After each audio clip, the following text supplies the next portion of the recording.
नमस्कार साथियों, कैसे हैं सभी लोग। उम्मीद करता हूँ यार बहुत ही अच्छी स्थिति में होंगे। और जो एसएससी कंबाइंड ग्रेजुएट लेवल, जिसको हम शॉर्ट फॉर्म में सीजीएल कहते हैं, इसके नोटिफिकेशन के बाद तो बहुत ही ज़्यादा अच्छी स्थिति में हो गया। आज के वीडियो में डिस्कशन करेंगे कि फॉर्म कैसे फिलअप किया जाए, क्योंकि एसएससी का जो फॉर्म है थोड़ा सा लेंदी है और उसमें काफ़ी सारी डिटेलिंग आपसे पूछी जाती है। ठीक है, तो अक्सर बच्चे को यहाँ पे डाउट आते हैं, थोड़े से कंफ्यूजन्स क्रिएट हो जाते हैं। स्टेप बाय स्टेप हर एक स्टेप को एग्जामिन करेंगे और कहाँ पे क्या चीज़ फिल करनी चाहिए वो आपसे हम डिस्कस करेंगे। ठीक है, चलो भाई। तो ये है एसएससी की ऑफिशियल वेबसाइट और यहाँ पे साइड में आपको इस एरिया में लॉगिन का एरिया दिखाई दे रहा है। अभी आप इस डिटेलिंग पे मत जाना, ठीक है ना। इस डिटेलिंग पे अभी मत जाना, आपको यहाँ पे ब्लैंक मिलेगा अगर आपने आज तक कभी भी एसएससी का फॉर्म फिल नहीं किया है तो। और अगर आपने एसएससी का कोई भी फॉर्म फिल किया है, मे इट भी वो एमटीएस का किया हो, मे इट भी वो सीएचएसएल का किया हो, तब आपकी वो प्री जो फिल्ड डिटेल्स हैं उन्हें वो फेच कर लेते हैं, उनका सर्वर ऐसा है। तो अगर हम न्यू यूजर के पर्सपेक्टिव से बात करें तो हमें कुछ डिटेलिंग पहले फिल करनी पड़ती है एंड आफ्टर दैट दो पार्ट्स हैं फॉर्म के। एक पार्ट होता है जिसमें आपकी बेसिक डिटेलिंग होती है। वो बेसिक डिटेलिंग जब आप फिल कर देते हैं तब आपको एक यूजर नेम और एक पासवर्ड मिल जाता है। एंड देन फिर आफ्टर दैट उसके आपको कुछ और डिटेलिंग फिल करनी होती है। ठीक है, तो स्टेप बाय स्टेप आगे बढ़ते हैं। ओके,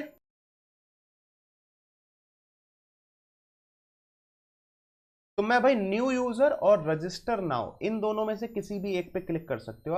आप आपकी मर्जी है, दोनों ही न्यू यूजर और रजिस्टर नाउ पे है। ठीक है, तो हमने रजिस्टर नाउ पे क्लिक किया और अब आपके सामने ये एक फॉर्म ओपन हो गया है। ठीक है, तो अब आपको ये फॉर्म जैसे ही ओपन होता है तब आपको क्या करना होता है, देखो बेसिक डिटेलिंग आपको फिल करनी है। क्लियर है। जब बेसिक डिटेलिंग आप फिल करते हैं तो आपसे पूछा जाता है डू यू हैव द आधार, अगर है तो यस कर दीजिए। ठीक, और फिर आधार का जो नंबर है वो यहाँ पे आप फिल कर देंगे। वेरीफाई आधार नंबर, यहाँ पे आप आधार नंबर का फिर से नंबर टाइप कर देंगे। टाइप योर आईडी, अगर आधार नहीं है तब ये ऑप्शन खुलता है कि भाई कोई और ऑप्शन है क्या आपके पास आईडी प्रूफ में, कि डीएल है क्या, या एम्प्लॉय आईडी है कोई गवर्नमेंट, अगर आप एम्प्लॉय हैं तो, या पैन कार्ड है, या पासपोर्ट है, या फिर कॉलेज आईडी है, स्कूल आईडी है, वोटर आईडी है। अगर वो आधार है तो फिर आधार मेन है, और अगर आधार नहीं है तब फिर आपका ये ऑप्शंस ओपन हो जाते हैं। ठीक है, चलो भाई, तो हम कर देते हैं आधार पे ओके। ठीक है ना, आप डिटेल्स फिल कर देना। आगे बढ़ते हैं, आपका जो नाम है, अब यहाँ पे जो नाम है वो आप टेंथ की मार्कशीट में यहाँ पे साफ साफ मेंशन है, name should be the same as mention in matriculation certificate. तो जो टेंथ की मार्कशीट में आपका नाम था वही रहे, spelling by spelling, surname by surname. Verify name कर दिया। Have you ever changed name, अगर है तो फिर ठीक, नहीं है तो नो कर दीजिए। ठीक है, पापा जी का नाम, अब पापा जी के नाम में भी वही नाम रखिएगा जो मेट्रिकुलेशन सर्टिफिकेट में है। ठीक है, अच्छा ये जरा चीज देख लेना।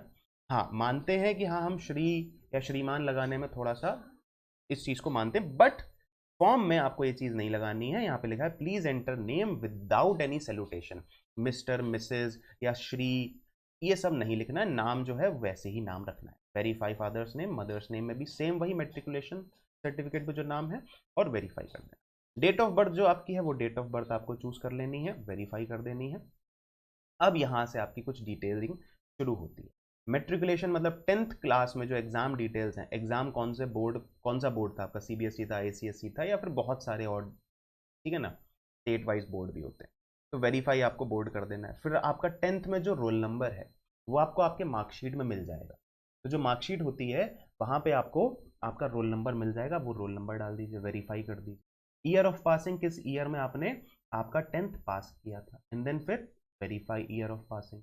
जेंडर मेल फीमेल ट्रांसजेंडर वो आपको पता होगा। ठीक है, अच्छा जी, इसके बाद लेवल ऑफ एजुकेशन, आपने हाईएस्ट जो एजुकेशन है वो क्या करी है। टेंथ पास है, ट्वेल्थ पास है, डिप्लोमा है, ग्रेजुएट है, पोस्ट ग्रेजुएट है, या पीएचडी, वो हाईएस्ट जो क्वालिफिकेशन है आपकी वो आपको यहाँ पे फिल कर देनी है। जो आपका मोबाइल नंबर है, मोबाइल नंबर भैया सही रखिएगा और ऐसा रखिएगा जो हमेशा ऑन रहता है। ठीक है, ताकि कोई अपडेट आए तो आपके पास वो अपडेट पहुंच सके। ठीक, ईमेल आईडी ऐसी रखिएगा जिसका पासवर्ड आपको पता हो, ऐसी मत डाल दीजिएगा कि आपको पासवर्ड ही नहीं पता है, वो ईमेल आईडी आप खोल ही नहीं पा, राइट। तो ईमेल आईडी ऐसी होनी चाहिए जिसका आपको पासवर्ड पता है, जो आप एक्सेस कर सकें, जिस यानी स्टेट, किस स्टेट से आप फॉर्म फिल सेव कर देंगे। आप जैसे ये सारी चीज़ें सेव करेंगे तब आपका आगे एक स्टेप आता है, वो आता है एडिशनल एंड कॉन्टैक्ट डिटेल्स। जैसे ही आप एडिशनल एंड कॉन्टैक्ट डिटेल्स आपकी फिल होंगी तब आपको एक यूज़र नेम और पासवर्ड मिल जाता है। उसके बाद आपको एक यूज़र नेम और पासवर्ड मिल जाता है, ठीक। ये यूज़र नेम पासवर्ड आपके फ़ोन पे आ जाए। क्लियर है इतनी बात? अब आपको क्या करना है, इस स्टेप पे आके सेम फिर से वही वाले ssc.nic.in पे जाके आपको लॉगिन पे आपको ये डिटेल यूजर नेम और ये पासवर्ड आपको डाल देना है, और जो कैप्चा है वो डाल देना है। तो मैं कैप्चा एक बार फिल कर दे रहा हूँ, APR 6 ठीक है। तो हमने अपना कैप्चा फिल कर दिया, अब हम क्या करेंगे, लॉगिन कर लेंगे।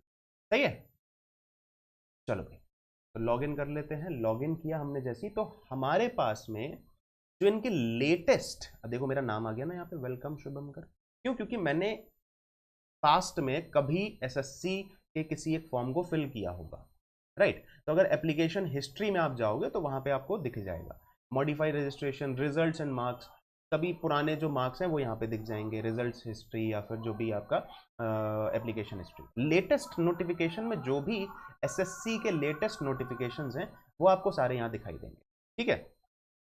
तो अभी हमारा सीजीएल का नोटिफिकेशन आया हुआ है 17 तारीख को, तो हमें सीजीएल के नोटिफिकेशन पे क्लिक करना है। यहाँ नोटिफिकेशन पे क्लिक करोगे तो सीधे आप नोटिफिकेशन पे पहुंच जाओगे, और अगर अप्लाई पे क्लिक करोगे तो अप्लाई पे पहुंच जाओगे। तो हमें अप्लाई पे करना है। अब यहाँ पे आपकी कुछ प्री फिल्ड डिटेल्स आ जाएंगी, जैसे पापा का नाम, आपका नाम, ये सब प्री फिल्ड डिटेल्स हैं, डेट ऑफ बर्थ है, एज है, जेंडर, अनरिजर्व्ड, ये सब कुछ प्री फिल्ड जो हमने अभी पिछले वाले फॉर्म में भरा था। ये देखो 10th का मार्कशीट पूछा था, रोल नंबर पूछा था, ये सब हमने पहले भरा था, वो सब कुछ आ गया। इसमें बीच बीच में हमसे कुछ और एडिशनल डिटेल्स मांग ली जाएंगी, जैसे कि अगर मैं सेंटर मुझसे पूछा जाए, मैं कौन सा सेंटर रखना पसंद करूंगा, मान लेते मैंने बरेली रखा पहला सेंटर, अगर बरेली मुझे नहीं मिला तब मैं दूसरा सेंटर क्या रखना चाहूंगा, तो फिर मैं बरेली के बाद में दूसरा सेंटर क्या बरेली फिल कर सकता हूँ? एक बार करके देखते हैं। अच्छा यहाँ पे नहीं फिल हो रहा ना, बरेली जा ही नहीं रहा है, ठीक है, तो हमने दूसरा लखनऊ कर। तीसरा हम सेंटर कौन सा रखें? अब देखो लखनऊ तीसरा नहीं जाए, है ना, तो तीसरा हम कौन सा रख सकते हैं?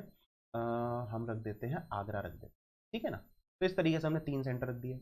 Weather you are an ex serviceman, नहीं, ठीक है ना, इन दिन फिर आर्म्ड फोर्स ये सब बंद हो जाएगा अपने आप, अगर इसको करोगे तो भी बंद ही रहेगा, ठीक।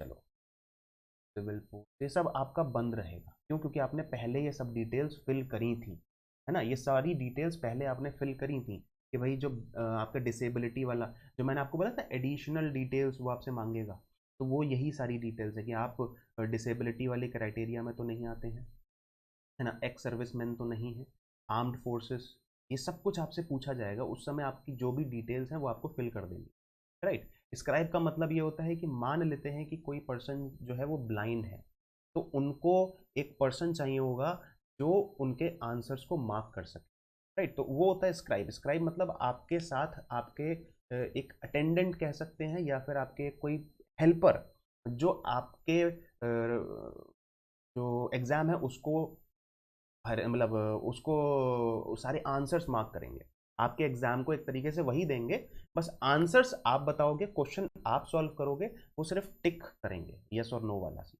ठीक है। आगे चलते हैं, यहाँ पे लिखा है कि स्पेशली इस पोस्ट के लिए एडिशनली आपसे पूछा जाता है, are you also applying for the post of junior statistical officer, JSO के लिए आप अप्लाई करना चाहते हैं क्या साथ में?